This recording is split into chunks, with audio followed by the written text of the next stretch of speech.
नमस्कार, जय हिंद। आप सभी के लिए जो यूपीएससी जो एग्ज़ाम कंडक्ट कराती है उन सभी के लिए फ्री में आप सभी के क्लासेस मिलेंगी। जो क्लासेस जो है बड़े बड़े कोचिंग, चाहे मुखर्जी नगर, लक्ष्मी नगर या दिल्ली के कोचिंग हो, चाहे राजस्थान के कोचिंग हो, जो भी कोचिंगों में लाख 2 लाख में पढ़ाया जाता है वो आप सभी को हैंड रिटन नोट्स के साथ आपको वो सभी फ्री में मैं प्रोवाइड कराऊंगा, जिससे आप यूपीएससी का प्री और मेन और इंटरव्यू तक की तैयारी कर सकें। आज से क्लासेस आपको मिल जाएंगी। पहला चैप्टर आज हम करेंगे संविधान क्यों और कैसे। पॉलिटी की क्लास है ये, कक्षा 11 की एनसीईआरटी से हम शुरुआत कर रहे हैं। उसके बाद एम लक्ष्मीकांत जी की क्लास पे भी जाएंगे। सारा का सारा क्लियर कराऊंगा मैं सिलेबस। चलिए थोड़ी सी नज़र डाल लेते हैं यूपीएससी के पॉलिटी के सिलेबस पर। जैसे कि आप सभी जानते हैं, यूपीएससी में जो है आईएएस, आईएफएस, आईपीएस के लिए जो है पॉलिटी के 4 पिलर हैं। आप पॉलिटी को क्लियर करना चाहते हैं तो 6 to 12 एनसीईआरटी आपको कवर करनी पड़ेगी। उसके बाद एम लक्ष्मीकांत जी की बुक कवर करनी पड़ेगी और मल्टीपल टाइम प्रैक्टिस आपको करनी पड़ेगी। चौथा पिलर है करंट अफेयर्स का। पॉलिटी के जो करंट अफेयर्स आते हैं वो भी मैं आपको कराऊंगा, प्रैक्टिस भी, मॉक टेस्ट भी, सब कुछ कराऊंगा। प्री में जो है 15 से 20 क्वेश्चन प्रतिवर्ष पूछे जाते हैं और मेंस में 250 अंक पॉलिटी से आते हैं।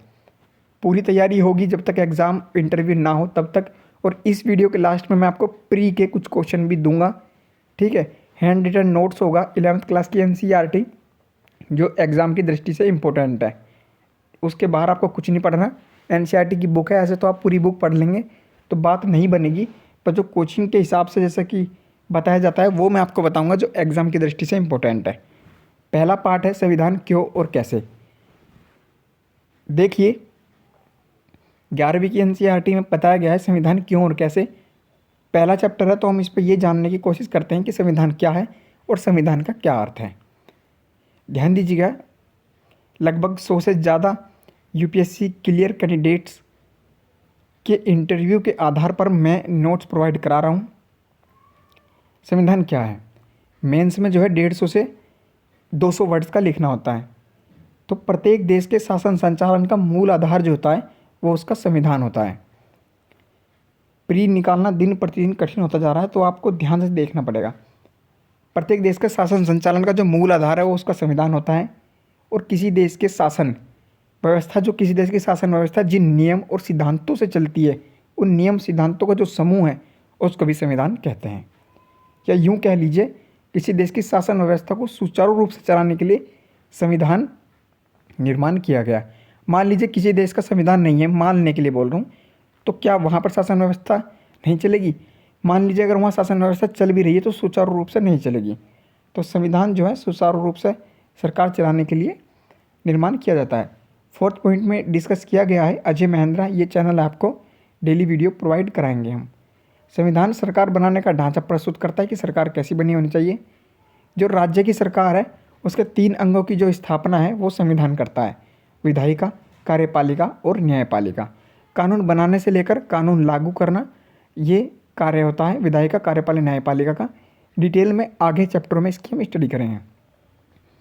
और जो ये तीनों अंग हैं राज्य सरकार के, विधायिका, कार्यपालिका, न्यायपालिका, इन अंगों की क्या शक्तियाँ हैं वो भी संविधान व्याख्या करता है। और इनके जो कर्तव्य हैं इनकी भी सीमा भी निर्धारण संविधान करता है। या यूँ कह लीजिए संविधान एक प्रकार का नियम को बोलते हैं। संविधान सरकार के 3 अंगों के बीच या विधायिका, कार्यपालिका, न्यायपालिका के बीच आपसी क्या संबंध है यह भी बताता है, और जनता के साथ इसका क्या संबंध है ये भी बताता है। संविधान जनता का विशिष्ट सामाजिक और राजनीतिक, आर्थिक और आस्था आकांक्षाओं को पूरा करने का काम करता है। देख लीजिए कुछ मूल अधिकार हैं, ये सब संविधान के अंतर्गत आते हैं। एक बात मैं आपको बता दूं कि हिंदी माध्यम से भी यूपीएससी को टॉप किया जाता है।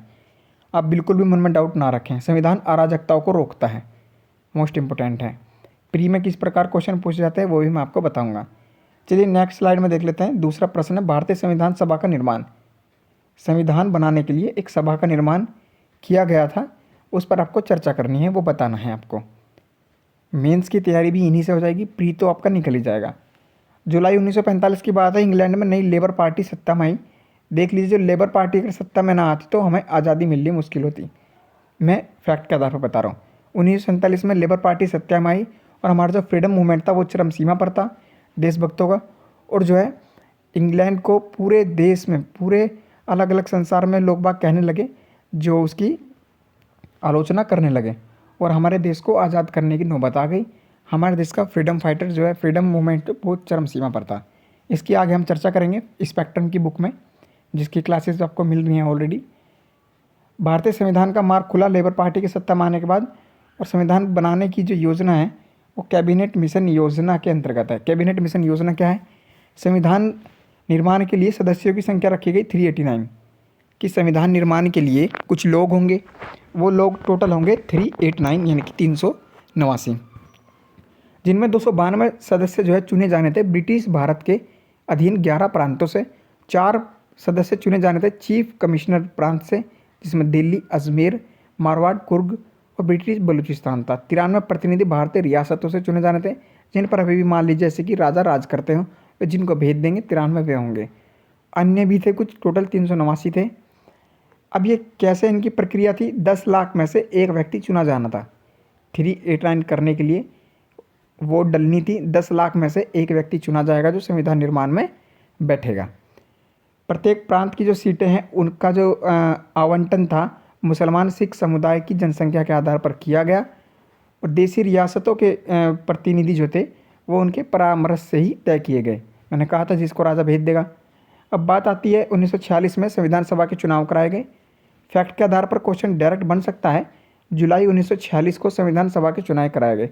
पूछ सकते हैं कि चुनाव कब कराए गए भारत में आज़ाद होने से पहले, तो जुलाई 1946 को। मुसलमानों को 73 स्थान मिले, कांग्रेस को 199, निर्दलीय को 11 और सिखों को भी 11। देखिए 3 जून 1947 को माउंटबेटन योजना के अनुसार भारत पाकिस्तान का विभाजन तय हुआ। क्वेश्चन बन सकता है भारत और पाकिस्तान का विभाजन कब तय हुआ? 3 जून 1947 को माउंटबेटन योजना के अनुसार भारत पाकिस्तान का विभाजन तय हुआ। परिणाम यह हुआ कि पाकिस्तान के सदस्य संविधान सभा के सदस्य नहीं रहे। अब संविधान सभा के सदस्य की संख्या 299 रह गई। जब देश का बंटवारा हो गया तो कुछ सदस्य वहाँ चले गए पाकिस्तान में। अब संविधान के सदस्यों की संख्या 299 रह गई। ध्यान से देखिए, संविधान सरकार का समूह, न्यायालय व अन्य संगठनों के भी सामंजस्य तालमेल बिठाता है। सैद्धांतिक रूप से निर्णय शक्ति, प्रतिबंध व आकांक्षाओं के लक्ष्यों की पूर्ति संविधान करता है। संविधान राष्ट्र की शासन प्रणाली का आईना है।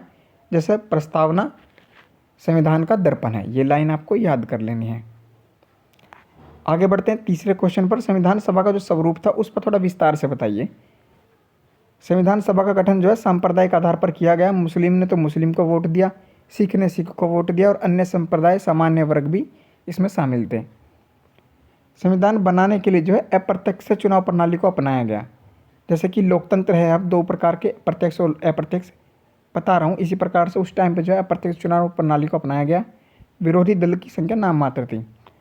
अब कुछ इंपोर्टेंट डेट्स आएंगी, हाईलाइट की हुई हैं। 9 दिसंबर 1946 को संविधान सभा का अधिवेशन आरंभ हुआ। 9 दिसंबर 1946 को अध्यक्ष थे डॉक्टर राजेंद्र प्रसाद और प्रारूप समिति के अध्यक्ष डॉक्टर भीमराव अंबेडकर। अब 13 तारीख को क्या हुआ? 13 दिसंबर 1946 को पंडित जवाहरलाल नेहरू जी ने जो है संविधान का उद्देश्य प्रस्ताव प्रस्तुत किया, जिसको मंजूरी 22 जनवरी 1947 को मिली। ये डेट है 9 दिसंबर को अधिवेशन, 13 दिसंबर को 1946 को पंडित जवाहरलाल नेहरू जी ने उद्देश्य प्रस्ताव प्रस्तुत किया और 22 जनवरी 1947 को उद्देश्य प्रस्ताव को स्वीकार किया गया। इन्हीं प्रस्तावों पर जो है स्वतंत्र भारत के संविधान की प्रस्तावना थी। 22 जुलाई 1947 को जो है संविधान सभा द्वारा राष्ट्रीय ध्वज को अपनाया गया। मोस्ट इंपोर्टेंट लाइन है जो हर किसी को याद होनी चाहिए। राष्ट्रीय ध्वज को कब अपनाया गया? 22 जुलाई 1947 को। उस समय संविधान में 395 अनुच्छेद, 22 भाग, 8 अनुसूचियाँ थी। उस समय इसलिए कह रहा हूँ क्योंकि अनुसूचियाँ बाद में 12 हो गई। 14 अगस्त 1947 को संविधान सभा की दूसरी बैठक हुई। भारत का विभाजन हुआ, पाकिस्तान नामक एक नया देश बना और इसीलिए पाकिस्तान 14 अगस्त मनाता है। ध्यान दीजिएगा, 26 जनवरी 1949 को संविधान को स्वीकार कर लिया गया। इसे बनाने में 2 वर्ष 11 महीने 18 दिन लगे। 8 कमेटी भी बनी थी विभिन्न मुद्दों के लिए। और संविधान सभा ने भारत के लिए संसदीय शासन व्यवस्था, संघात्मक व्यवस्था स्वीकार की। अब ध्यान दीजिए, रटना नहीं है। संघात्मक व्यवस्था क्या होती है? कहीं ना कहीं 1935 के भारत शासन अधिनियम से ली गई थी। भारत शासन अधिनियम यूपीएससी का बहुत फेवरेट टॉपिक रहा है। 1919 का अधिनियम हो भारत शासन, चाहे 1935 का हो। भारत शासन अधिनियम में संघ की 2 शक्ति बताई थी। एक तो भारतीय रियासत और जो है संघ सरकार यानी कि ब्रिटिश के प्रांत पर इसी प्रकार से फिलहाल की संघ व्यवस्था बनाई गई, बाद में स्टेट और सेंट्रल गवर्नमेंट। 26 जनवरी 1950 को संविधान लागू किया। डिटेल स्टडी में आगे आपको बताऊंगा, फिलहाल ये पॉइंट याद करते चलें। अब का मोस्ट इंपोर्टेंट क्वेश्चन क्या है, संविधान के स्रोत क्या क्या रहे हैं। अब ये आपको याद नहीं करना, थोड़ा सा ये मिस्टेक हो गया। 1928 में नेहरू ने रिपोर्ट पेश की थी, नेहरू रिपोर्ट कब पेश हुई थी, 1928 में। अब उसके बाद भारत शासन अधिनियम समझ लीजिए थोड़ा, 1935 का। वर्तमान में संविधान का जो प्रमुख स्रोत है 1935 के भारत शासन का अधिनियम का है, जो मैंने बताया था। भारत में संघ की 2 इकाइयाँ थी, 1900 पहले ब्रिटिश भारतीय प्रांत और देसी रियासतें। देसी रियासतों ने इनमें शामिल होने से मना कर दिया। ऐसे ही संघ की 2 इकाइयाँ आप आज देखते हैं, राज्य सरकार और केंद्र सरकार। ब्रिटिश संविधान कहाँ कहाँ से लिया गया था, ब्रिटिश से जो संविधान लिया गया हमारे संविधान में, सरकार का संसदीय रूप, संवैधानिक मत को आधार पर चुनाव। चलिए आगे देखते हैं। ये स्पेलिंग आप ठीक कर लीजिएगा, संवैधानिक मत के आधार पर चुनाव है। कानून का शासन विचार, विधायिका का अध्यक्ष पद भूमिका और कानून निर्माण विधि, ये सब जो चारों चीज़ें हैं ब्रिटिश संविधान से है। नेक्स्ट है अमेरिका का संविधान, मौलिक अधिकारों की सूची, न्यायिक पुनरावलोकन की शक्ति की स्वतंत्रता। आयरलैंड के संविधान से लिया गया है राज्य की नीति निर्देशक सिद्धांत। फ्रांस के संविधान से लिया गया है स्वतंत्रता, समानता और बंधुत्व।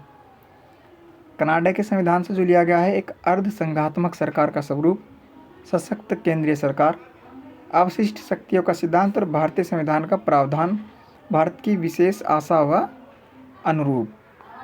अब जो क्वेश्चन बनता है, संविधान की आवश्यकता क्यों पड़ी। मनुष्य जो एक सामाजिक प्राणी है, समाज का अर्थ है विभिन्न समुदाय से बनता है समाज, समुदाय में तालमेल बिठाने के लिए संविधान जरूरी है। संविधान जनता में आपसी विश्वास पैदा करता है, मूलभूत नियम उपलब्ध कराता है, अंतिम निर्णय लेने की शक्ति किसके पास होगी ये भी संविधान बताता है। संविधान सरकार के निर्माण के लिए नियम और उपनियमों, शक्ति और सीमा भी तय करता है। और न्यायपूर्ण समाज की स्थापना के लिए संविधान जरूरी है। टेलीग्राम पर फ्री नोट्स PDF आपको मिलेंगे, इंस्टाग्राम पर ये ID डालना अजय महेंद्र 47, आपको सारे डाउट्स क्लियर हो जाएंगे। चलिए क्वेश्चनों पर चलते हैं जो प्री में पूछे जाते हैं। जैसे कि ये पहला प्रश्न है, ये आप सोल्व करना। यह संविधान का कार्य, इनमें से क्या संविधान का कार्य नहीं है, इनमें से एक जो है संविधान का कार्य नहीं है, क्या देख लीजिए। यह नागरिकों के अधिकार की गारंटी देता है। यह शासन की विभिन्न शाखाओं की शक्तियों के अलग अलग क्षेत्र का रेखांकन करता है, या यह सुनिश्चित करता है कि सत्ता में अच्छे लोग आएँ, या यह कुछ साझे मूल्यों की अभिव्यक्ति करता है। UPSC इस प्रकार के क्वेश्चन आपके कराती है, तो इसका राइट आंसर है। यह सुनिश्चित करता है कि सत्ता में अच्छे लोग आए। ओके, यह संविधान का कार्य नहीं है। अब दूसरा प्रश्न है, दूसरा प्रश्न देख लीजिए। कौन सा कथन इस बात की दलील है कि संविधान की प्रामाणिकता संसद से ज़्यादा है। क्या संसद के अस्तित्व में आने से कहीं पहले संविधान बनाया जा चुका था। संविधान के निर्माता संसद के सदस्यों से कहीं ज़्यादा बड़े नेता थे। संविधान ही यह बताता है कि संसद कैसे बनाया जाए और कौन सी शक्तियाँ प्राप्त होगी, और संसद संविधान का संशोधन नहीं कर सकती। तो इसमें जो आपका राइट आंसर है वो है आपका संविधान ही बताता है कि संसद कैसे बनाई जाए और कौन कौन सी शक्तियाँ प्राप्त होंगी। तो इसका जो राइट आंसर है वो होगा आपका तीसरे नंबर का प्रश्न आपका देखते हैं। बताएं कि संविधान के बारे में कौन सा कथन सही है या गलत है। क्या सरकार के गठन और उसकी शक्तियों के बारे में संविधान एक लिखित दस्तावेज है। संविधान सिर्फ लोकतांत्रिक देशों में होता है अगर उसकी ज़रूरत ऐसे देशों में होती है, क्योंकि उसकी ज़रूरत ऐसे देशों में होती है। संविधान एक कानूनी दस्तावेज है जो आदर्श मूल्यों का कोई सरोकार नहीं है, या फिर संविधान एक नागरिक को नहीं पहचान देता है। तो ध्यान दीजिएगा, इसमें जो है आपका क्या भी सही है, भी सही है और भी सही है। क्या और सही है, ठीक है। इस पर आप कर सकते हैं, इन पर आप टिक कर सकते हैं। अब देखिए, ये आज के कुछ इंपॉर्टेंट क्वेश्चन थे जो मैंने प्री में किस प्रकार से आते हैं वो भी बताए। ये 4 से 5 क्वेश्चन हैं जो पहले पार्ट के इंपॉर्टेंट नोट्स हैं। ये पहला पार्ट संविधान का NCERT कक्षा 11 का करा दिया। डेली क्लासेस होंगी, UPSC की मॉक टेस्ट फ्री में हैंड रिटन नोट्स आपको मिलेंगे। कोई डाउट हो कमेंट कीजिए। और टेलीग्राम पर PDF है, ठीक है। जय हिंद।